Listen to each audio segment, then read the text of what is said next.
Hasil autopsi ungkap fakta terkait kematian Syafitriana, 23, alias Yana, wanita yang jasadnya ditemukan terkubur di belakang rumah kontrakan di Jalan Kartini, Dabo Singkep, Kabupaten Lingga, Provinsi Kepulauan Riau, Kepri, Selasa, 28 April 2026.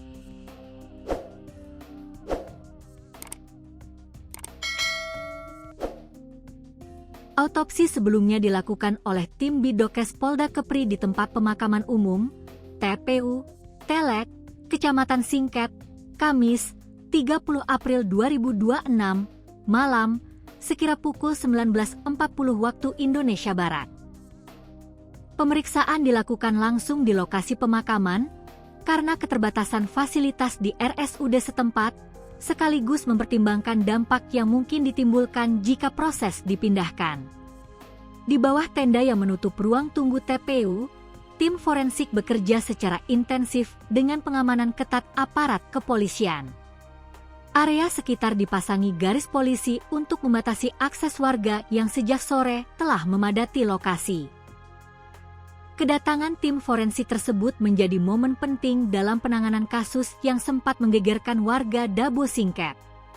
Dari hasil pemeriksaan, ditemukan adanya kekerasan tumpul pada bagian leher korban yang menyebabkan patahnya tulang lidah hingga mengakibatkan mati lemas. Selain itu, pola kekerasan yang ditemukan juga menunjukkan indikasi kuat korban mengalami tindakan pencekikan sebelum meninggal dunia.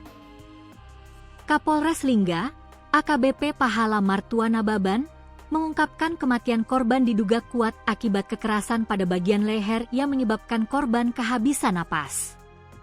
Temuan ini menjadi titik terang dalam pengungkapan kasus kematian perempuan muda tersebut di Kabupaten Lingga. Kekerasan tumpul pada leher yang mengakibatkan patahnya tulang lidah dan mengakibatkan mati lemas, ungkap AKBP Pahala kepada tribunbatam.id, Jumat, 1 Mei 2026. Dari hasil tersebut, diketahui kematian korban diduga akibat dicekik. Kekerasan tumpul pada leher, berdasarkan pola dan gambarannya sesuai dengan kasus cekik, ujarnya.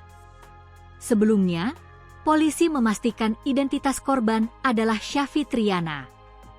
Hal ini berdasarkan data kependudukan. Berdasarkan data dari kartu keluarga, perempuan tersebut bernama Syafitriana.